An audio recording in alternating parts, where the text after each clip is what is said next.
अभिनेत्री के प्रेम में पड़ गया।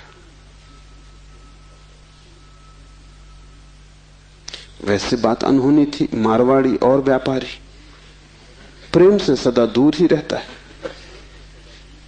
लेकिन अनहोनी भी घटती है।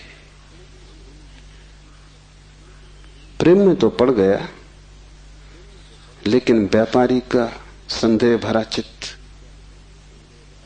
तो उसने एक जासूस नियुक्त कर दिया अभिनेत्री के पीछे कि तू पता लगा, इसका चरित्र तो ठीक है ना, इसके पहले कि मैं प्रस्ताव करूं विवाह का, सब बात पक्की कागज पर साफ हो जानी चाहिए। जासूस ने बड़ी खोजबीन की। 7 दिन बाद उसने रिपोर्ट भी भेज दी। रिपोर्ट आई कि इस स्त्री का चरित्र एकदम निर्दोष, निष्कलुष है। ऐसी कोई बात कभी इसके संबंध में नहीं सुनी गई, नहीं जानी गई जिससे संदेह पैदा हो। सिर्फ एक बात को छोड़कर पिछले कुछ दिनों से एक संदिग्ध मारवाड़ी के साथ ये देखी जाती। वो संदिग्ध मारवाड़ी वो स्वयं थे। आंख दूसरे को देखती है, हाथ दूसरे को छूते हैं, मन दूसरे की सोचता है, और तुम सदा अंधेरे में खड़े रह जाते हो। तुम्हारी हालत वही है जो दिया तले अंधेरे की होती। उस दिए की रोशनी सब पे पड़ती, सिर्फ तुम्हें छोड़ देती। इसलिए तुम भटकते हो उस रोशनी में, सब तरफ, सब दिशाओं में यात्रा करते हो, और एक अपरिचित रह जाता है, और वही तुम हो। यह पहला सूत्र है, चैतन्य आत्मा। इस सूत्र को गहरे बीज की तरह अपने हृदय में उतर जाने दो। व्यर्थ है सारे जगत की यात्रा अगर तुम अपने से अपरिचित रह गए। अगर स्वयं को न जान पाए और सब भी जान लिया, तो वो सारा ज्ञान भी इकट्ठे जोड़ में अज्ञान सिद्ध होगा। अगर अपने को न देख पाए और सारा जगत देख डाला, चांद तारे छान डाले, तो भी तुम अंधे ही रहोगे, क्योंकि आंख तो उसी को मिलती है जो स्वयं को देख लेता है। ज्ञान तो उसी को मिलता है जो स्वयं से परिचित हो जाता है, जो चैतन्य के स्वप्रकाश में नहा लेता है, वही पवित्र है। और कोई तीर्थ नहीं है, चैतन्य तीर्थ है। और चैतन्य तुम्हारा स्वभाव है, उससे तुम क्षण भर को भी पार नहीं गए हो, लेकिन दिया तले अंधेरा है। तुम उससे दूर जा भी नहीं सकते, चाहो तो भी, लेकिन भ्रम पैदा हो सकता है कि तुम बहुत दूर चले गए हो। तुम सपना देख सकते हो संसार में, लेकिन सपना सत्य नहीं हो सकता। सत्य तो सिर्फ एक बात है, वो है तुम्हारा चैतन्य स्वभाव। चैतन्य आत्मा है, तो पहली तो बात कि मेरा सिवाय चैतन्य के और कोई भी नहीं। ये भाव तुम में सघन हो जाए तो सन्यास का जन्म हुआ, क्योंकि मेरे अतिरिक्त भी मेरा कोई हो सकता है, यही भाव संसार है। इसलिए पहले सूत्र में बड़ी क्रांति है। पहली चिंगारी शिव फेंकते हैं तुम्हारी तरफ, और वो ये है कि तुम जान लो कि तुम ही बस तुम्हारे हो, बाकी कोई तुम्हारा नहीं। इससे बड़ा विषाद मन को पकड़ेगा, क्योंकि तुमने दूसरों के साथ बड़े संबंध बना रखे, बड़े सपने संजो रखे, दूसरों के साथ तुम्हारी बड़ी आशाएं जुड़ी हैं। मां देख रही है कि बेटा बड़ा होगा, बड़ी आशाएं जुड़ी हैं। बाप देख रहा है कि बेटा बड़ा होगा, बड़ी आशाएं जुड़ी हैं। और इन सारी आशाओं में तुम अपने को खो रहे हो। यही तुम्हारे पिता भी इन्हीं आशाओं को कर करके समाप्त हुए तुम्हारे लिए। तुमसे क्या उन्हें मिला? यही आशाएं कर करके तुम समाप्त हो जाओगे। तुम्हारे बेटे से तुम्हें कुछ मिलेगा ना, और तुम्हारा बेटा भी यही मूढ़ता जारी रखेगा, वो अपने बेटों से आशाएं करेगा। नहीं, अपनी तरफ देखो, न तो पीछे न आगे, कोई भी तुम्हारा नहीं है, कोई बेटा तुम्हें नहीं भर सकेगा, कोई संबंध तुम्हारी आत्मा नहीं बन सकता, तुम्हारे अतिरिक्त तुम्हारा कोई मित्र नहीं। लेकिन तब बड़ा डर लगता है, क्योंकि लगता है कि तुम अकेले हो गए। और आदमी इतना भयभीत है कि गली से गुजरता है अकेले में तो भी जोर से गीत गाने लगता है, अपनी ही आवाज सुन के लगता है कि अकेला नहीं। ये तुम अपनी ही आवाज सुन रहे हो। बाप जब बेटे में अपने सपने रचा रहा है तो बेटे की कोई सहमति नहीं है। ये बाप खुद ही अकेले में सीटी बजा रहा है, इसलिए दुखी होगा कल, क्योंकि इसने जिंदगी भर सपने रचाए और ये सोचता है कि बेटा भी यही सपने देख रहा है। ये गलती में, बेटा अपने सपने देखेगा, तुम अपने सपने देख रहे हो, तुम्हारे बाप ने अपने सपने देखे थे, ये कहीं मिलते नहीं। हर बाप दुखी मरता है। क्या कारण होगा? क्योंकि जो जो सपने वो बांधता है वो सभी सपने बिखर जाते हैं। हर आदमी अपने सपने देखने को यहां है, तुम्हारे सपने देखने को नहीं। और तुम्हें अगर चाहिए कि एक आत्म स्थिति उपलब्ध हो जाए, एक तृप्ति मिले, तो तुम सपने किसी और के साथ मत बांधना, अन्यथा तुम भटकोगे। संसार का इतना ही अर्थ है कि तुमने अपने सपनों की नाव दूसरों के साथ बांध रखी। संन्यास का अर्थ है कि तुम जाग गए और तुमने एक बात स्वीकार कर ली, कितनी ही कष्टकर हो, कितनी ही दुखपूर्ण मालूम पड़े प्रथम, और कितना ही संघातक पीड़ा अनुभव हो, कि तुम अकेले हो। सब संग साथ झूठा है। इसका यह अर्थ नहीं कि तुम भाग जाओ हिमालय,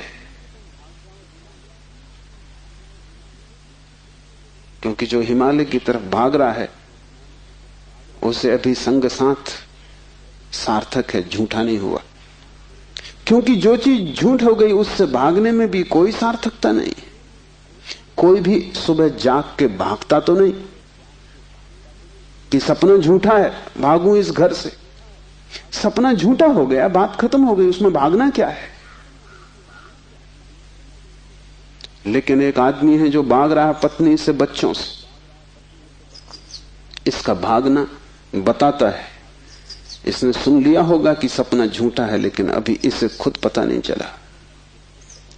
कल तक ये पत्नी की तरफ भागता था, पत्नी की तरफ पीठ करके भागता है, लेकिन दोनों ही अर्थों में पत्नी सार्थक थी।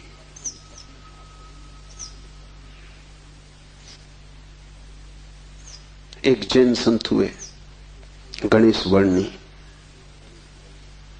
वर्षों पहले उन्होंने पत्नी त्याग दी। साधु पुरुष थे। कोई 20 वर्ष त्याग के बाद काशी में थे, तब खबर आई कि पत्नी मर गई। उनके मुंह से जो वचन निकला वो याद रख लेने जैसा है। उन्होंने कहा, चलो झंझट मिटी। उनके भक्तों ने इस वचन का अर्थ लिया कि बड़ी वीतरागता है। थोड़ा सोचो तो साफ हो जाएगा कि वीतरागता बिल्कुल नहीं, क्योंकि जिस पत्नी को 20 साल पहले छोड़ दिया उसकी झंझट अभी कायम थी तो ही मिट सकती है। गणित बिल्कुल सीधा और साफ है। ये पत्नी जो 20 साल पहले छोड़ दी, किसी न किसी तरह छाया की तरह पीछे चल रही होगी, ये मन में कहीं सवार होगी। इसका उपद्रव कायम था। 20 साल भी इसके उपद्रव को मिटा नहीं पाए थे छोड़ने के बाद। ये मन सतत सोचता रहा होगा, पक्ष में विपक्ष में। पत्नी के मरने पर यह वचन कि चलो झंझट मिटी, पत्नी के संबंध में कुछ भी नहीं बताते, सिर्फ पति के संबंध में बताते कि आदमी भाग तो गया छोड़कर, लेकिन छोड़ ना पाया।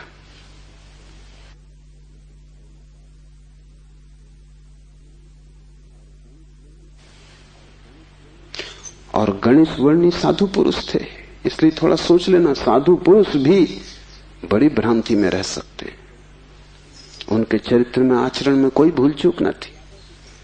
वे मर्यादा के पुरुष थे, ठीक ठीक नियम से चलते थे। वहां कोई जरा भी दरार नहीं पा सकता, जरा त्रुटि नहीं पा सकता। सब आचरण ठीक था, साधुता पूरी थी। फिर भी भीतर कोई बात चूक गई। हिमालय पहुंच गए, झंझट सांस चली गई। फिर दूसरी बात भी समझ लेने जैसी है, और वो ये कि अगर पत्नी के मरने पर पहला ख्याल ही आया कि झंझट मिटी, तो कहीं जाने अनजाने अचेतन में पत्नी की मृत्यु की आकांक्षा भी छिपी रही होगी। वो जरा गहरा किसी तल पर पत्नी मिट जाए, न हो, समाप्त हो जाए, ये तो हिंसा हो गई। लेकिन एक एक वचन भी अकारण नहीं आता, आसमान से नहीं आता। एक एक वचन भी भीतर से आता। और ऐसे क्षणों में जबकि पत्नी मर गई इसकी खबर आई हो, तुम ठीक ठीक अपने रोजमर्रा के व्यवसायी होश में नहीं होते हो। तब तुमसे जो बात निकलती है वो ज्यादा सही होती। घंटे भर बाद तुम्हें मौका मिल जाएगा, तुम खुद ही सोच समझ के लीप पोता कर लोगे। तुम फिर जो कहोगे वो बात झूठी हो जाएगी। लेकिन तत्क्षण उस क्षण में वर्णी चूक गए। वो जो 20 साल से उन्होंने चारों तरफ साधुता का व्यवस्था कर रखी थी, उस क्षण में भूल गए। जब वर्णी को ऐसा घट सकता है तो तुम्हें तो सहज ही घट सकता है। भागने से कुछ भी ना होगा। भागकर कोई भी कभी भाग नहीं पाया। लेकिन भक्त इसको न देख पाएंगे। उन्होंने तो वर्णी की कथा में इसको बड़े बहुमूल्य वचन की तरह संग्रहित किया है, ये सोच के कि देखो आदमी कैसा वितराग है। तुम्हें पता भी नहीं हो सकता कि वितरागता क्या है। तुम राग में जीते हो, तुम्हें विराग समझ में आता है। तुमसे जो विपरीत है वो समझ में आता है। तुम जानते हो कि तुम पत्नी को छोड़ के नहीं जा सकते, और ये आदमी छोड़ के चला गया। ये आदमी तुमसे बड़ा है, ये तुमसे विपरीत है, लेकिन तुमसे भिन्न नहीं। तुम पैर के बल खड़े हो, यह आदमी सिर के बल खड़ा है, लेकिन तुम्हारे मन में और इसके मन में रत्ती भर भी फर्क नहीं। खोज के देखो, तुम सभी सोचते हो कि पत्नी झंझट। तुम एक आध ऐसा पति पा सकते हो जो कहे पत्नी झंझट नहीं। पत्नी के सामने मत पूछना, एकांत में अकेले। मुल्ला नसरुद्दीन ने मुझे कहा है कि मैं भी कभी सुखी था, लेकिन ये मुझे पता ही तब चला जब मैंने विवाह कर लिया, और तब फिर बहुत देर हो चुकी थी। मैं भी कभी सुखी था, ये पता मुझे तब चला जब मैंने विवाह कर लिया, लेकिन तब तक तो बहुत देर हो चुकी थी। सुख हाथ से जा चुका था। पति को गहराई में पूछो तो ऐसा पति खोजना कठिन है जिसने कई बार पत्नी की हत्या करने का विचार न किया हो। सपने न देखे हो कि मार डाला पत्नी को। सुबह उठ के वो भी कहेगा कैसा बेहुदा सपना। लेकिन अचेतन आकांक्षा है। जिससे झंझट पैदा होती है उसे मिटा देने का मन सीधा तर्क है, लेकिन झंझट दूसरे से कभी पैदा होती ही नहीं। पत्नी में अगर कोई उपद्रव होता तो कौन तुम्हें रोकता था? तुम सब भाग गए होते हिमालय। उपद्रव पत्नी में नहीं है, क्योंकि तुम हिमालय जाके फिर पत्नी खोज लोगे। उपद्रव तुम्हारे भीतर है। तुम अकेले नहीं रह सकते, तुम्हें कोई दूसरा चाहिए। अकेले में तुम डरते हो, कोई दूसरा, तब तुम निश्चिंत मालूम पड़ते हो। क्यों? दूसरे की मौजूदगी से आश्वासन मिलता है। दुख में सुख में कोई साथी है, जीवन में मृत्यु में कोई साथी है। लेकिन अकेलापन स्वभाव है। और जिस व्यक्ति ने यह अनुभव कर लिया कि आत्मा ही बस मेरी है, उसने अपने अकेलेपन को अनुभव कर लिया। भागने की कोई भी जरूरत नहीं तो झंझट पीछे चली जाएगी। तुम जहां हो वहीं रहना, रत्ती भर भी बाहर कोई फर्क करने की आवश्यकता नहीं है, लेकिन भीतर तुम अकेले हो जाना। भीतर तुम कैवल्य को अनुभव करना कि मैं अकेला हूं, कोई संगी साथी नहीं। और ये तुम दोहराना मत, क्योंकि दोहराने की कोई जरूरत नहीं कि रोज सुबह बैठ के तुम दोहराओ कि मैं अकेला हूं, कोई संगी साथी नहीं। इससे कुछ भी ना होगा। ये दोहराना तो सिर्फ यही बताएगा कि तुम्हें अभी ख्याल नहीं हुआ। इसे समझना, ये तथ्य है कि तुम अकेले हो। समझने में अड़चन है, वही तपश्चर्या है। तप का अर्थ नहीं है कि तुम धूप में खड़े हो जाओ। आदमी को छोड़ के सभी पशु पक्षी धूप में खड़े, उनमें से कोई भी मोक्ष नहीं चला जा रहा है। और तप का अर्थ ये नहीं है कि तुम भूखे खड़े हो जाओ, अनशन कर लो, उपवास कर दो, क्योंकि आधी दुनिया वैसे ही भूखी मर रही है। कोई उपवास करके मोक्ष नहीं पहुंच जाता है। शरीर को गला दो, जला दो, उससे कुछ हल नहीं है। वो सिर्फ आत्महिंसा है और महानतम पाप है। और सिर्फ मूढ़ उस पाप में उतरते हैं।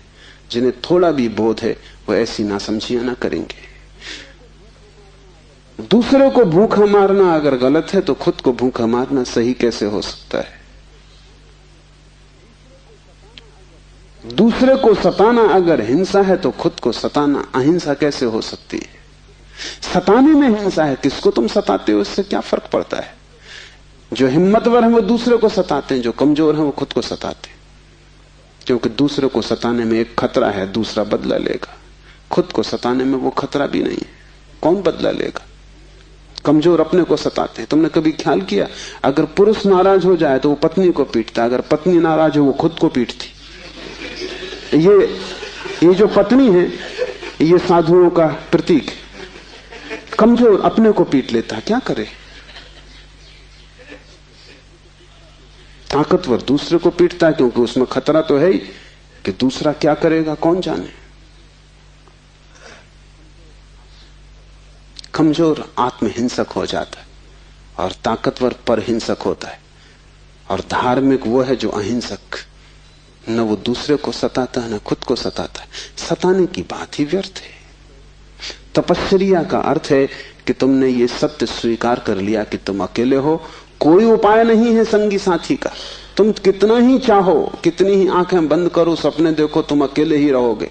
जन्मों जन्मों से तुमने घर बसाए, परिवार बसाए, मिटाए, लेकिन तुम अकेले ही रहे हो। तुम्हारे अकेलेपन में रत्ती भर फर्क नहीं पड़ता। जिसने ये जान लिया, स्वीकार कर लिया कि मैं अकेला हूं, उसके लिए इंगित है इस सूत्र में चैतन्य आत्मा है, वही तुम्हारा और कोई तुम्हारा नहीं। और दूसरी बात इस सूत्र में है, वो है चैतन्य। आत्मा कोई सिद्धांत नहीं है कि तुम शास्त्र में पढ़ो और मान लो। आत्मा कोई, जैसे गुरुत्वाकर्षण का सिद्धांत है, ऐसा कोई सिद्धांत नहीं है। आत्मा एक अनुभव है, सिद्धांत नहीं। और अनुभव है चैतन्य की तीव्रता का। इसलिए तुम जितने चैतन्य होते जाओगे उतनी ही तुम्हें आत्मा का पता चलेगा। तुम जितने बेहोश होते चले जाओगे उतना ही तुम्हें अपना पता नहीं चलेगा। और तुम करीब करीब बेहोश हो। जो आत्मा को जानना चाहता है उसे किसी दर्शन शास्त्र की जरूरत नहीं है, उसे चैतन्य को जगाने की प्रक्रिया चाहिए, उसे विधि चाहिए जिससे वो ज्यादा चेतन हो जाए। जैसे कि आग को तुम उकसाते हो, राख जम जाती, तुम उकसा देते हो, राख झड़ जाती, अंगारे झलकने लगते।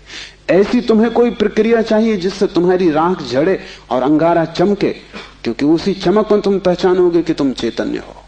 और जितने तुम चैतन्य हो उतने ही तुम आत्मवान हो। जिस दिन तुम पाओगे कि मैं परम चैतन्य हूं, उस दिन तुम परमात्मा हो। तुम्हारी चेतना की मात्रा ही तुम्हारी आत्मा की मात्रा होगी। लेकिन अभी तुम करीब करीब बेहोश हो, अभी करीब करीब तुम जैसे शराब पिए हो, अभी तुम चल रहे हो, उठ रहे हो, काम कर रहे हो, लेकिन जैसे नींद में। होश तुम्हें नहीं है, कभी तुमने ख्याल किया किताब पढ़ते वक्त तुम पूरा पेज पढ़ जाते हो, तब तुम्हें ख्याल आता है अरे मैं पूरा पेज पढ़ भी गया और एक शब्द याद नहीं। तुमने कैसे पढ़ा होगा पूरा पेज?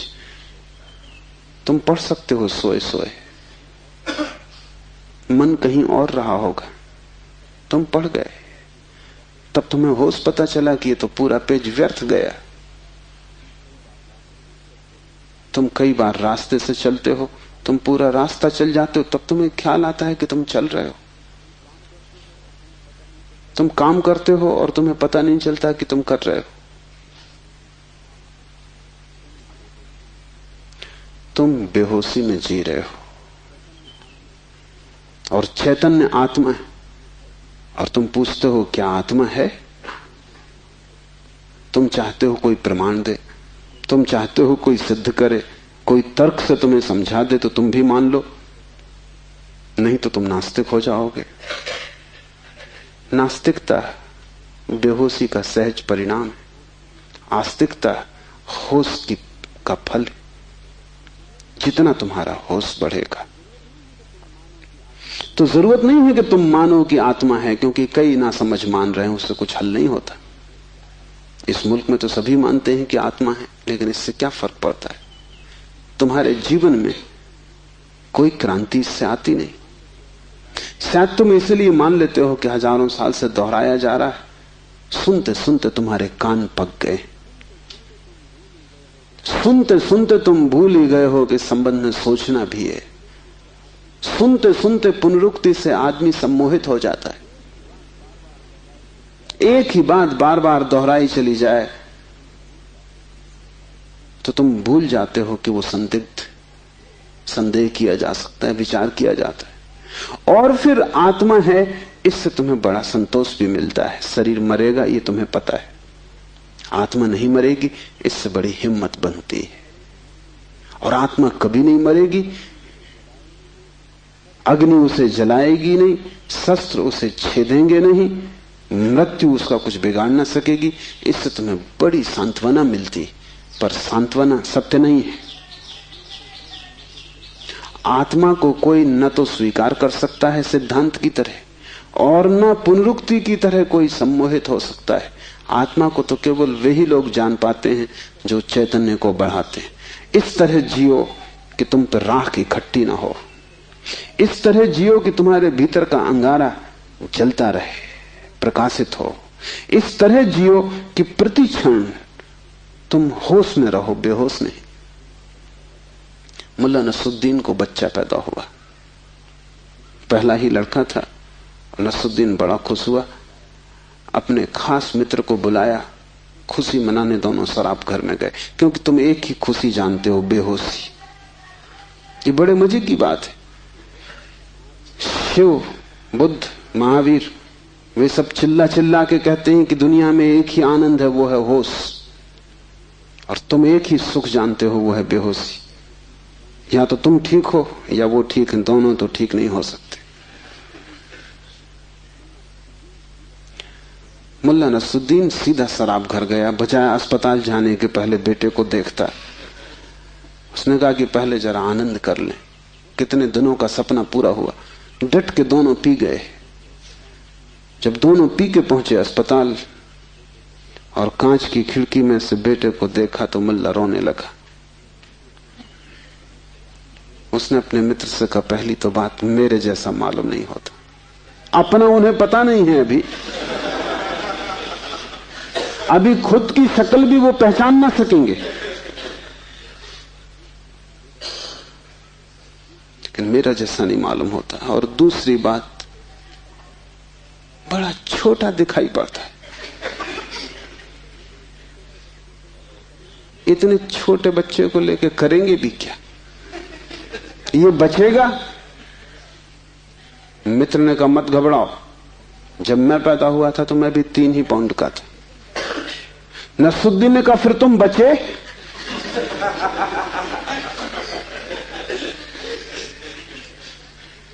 मित्र सोचने लगा, क्योंकि वो भी बेहोशी में था। उसने कहा, पक्का नहीं कह सकता।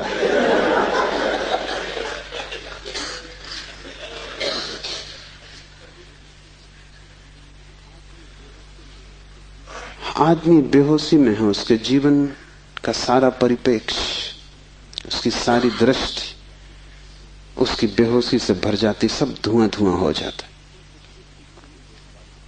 तुम कुछ भी ठीक से नहीं देख पाते और तुम एक ही सुख जानते हो कि जब तुम अपने को भूल जाते हो, चाहे सिनेमा हो, चाहे संगीत हो, चाहे सेक्स हो, जहां भी तुम अपने को भूल जाते हो वहीं तुम कहते हो बड़ा सुख आए। भूलने को तुम सुख कहते हो, विस्मरण को? कारण है क्योंकि जब भी तुम होश से भरते हो तुम सिवाय दुख के अपने जीवन में कुछ भी नहीं पाते।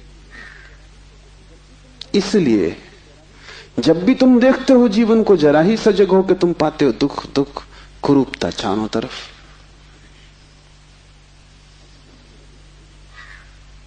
एक मेरे मित्र अविवाहित ही रह गए, उनसे मैंने पूछा कि क्या हुआ, कैसे चूक गए?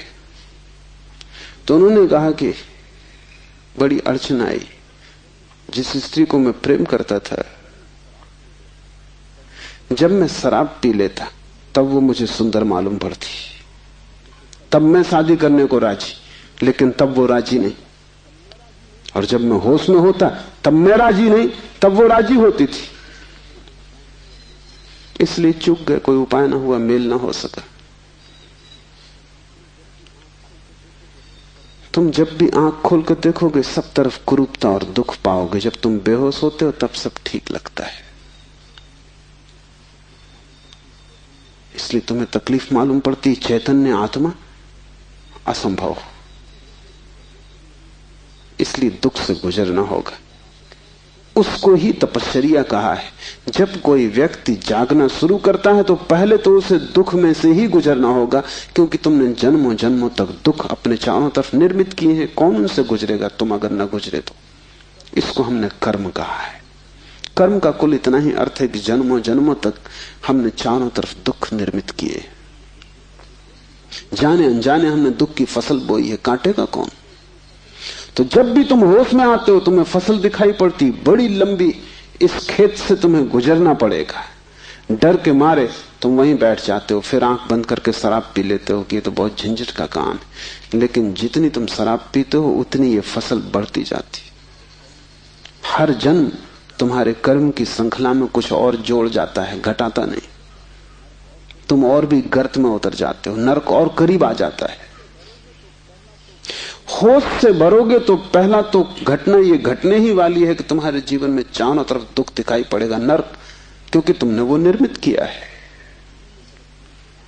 और अगर तुमने हिम्मत रखी, साहस रखा और तुम उस दुख से गुजर गए, तो जिस दुख से तुम सचेतन रूप से गुजर जाओगे वो फसल कट गई। उन दुखों से तुम्हें न गुजरना पड़ेगा फिर। और अगर एक बार तुम सारी दुख की श्रृंखला से गुजर जाओ, कर्म की श्रृंखला से, क्योंकि वो तुम्हारी आत्मा के चारों तरफ बंधी हुई जंजीरें, अगर तुम उन सब से गुजर जाओ और होश न खो और हिम्मत जारी रखो कि कोई फिक्र नहीं, जितना दुख मैंने पैदा किया है मैं गुजरूंगा, मैं अंत तक जाऊंगा। मैं उस प्रथम घड़ी तक जाना चाहता हूं जब मैं निर्दोष था और दुख की यात्रा शुरू ना हुई थी, जब मेरी आत्मा परम पवित्र थी और मैंने कुछ भी संग्रह न किया था दुख का। मैं उस समय तक प्रवेश करूंगा ही, चाहे कुछ भी परिणाम हो, कितना ही दुख, कितनी ही पीड़ा। अगर तुमने इतना साहस रखा तो आज नहीं कल दुख से पार होकर तुम उस जगह पहुंच जाओगे जहां शिव का सूत्र तुम्हें समझ में आएगा, चैतन्य आत्मा है। और एक बार तुम अपने भीतर के चैतन्य में प्रतिष्ठित हो जाओ, फिर तुमसे कोई दुख पैदा नहीं होता, क्योंकि बेहोश आदमी अपने चारों तरफ दुख पैदा करता है। तुमने देखा है शराबी को चलते हुए रास्ते पर वो कैसा डगमगाता है? ऐसी तुम्हारी जिंदगी है। कहीं पैर रखते हो कहीं पड़ता है, कहीं जाना चाहते हो कहीं पहुंच जाते हो, कुछ करना चाहा था कुछ और ही हो जाता है, कुछ कहने निकले थे कुछ और ही कह के घर लौट आते हो। इसे तुम रोज देख रहे हो, फिर भी तुम समझ नहीं पाते कि क्यों हो रहा है।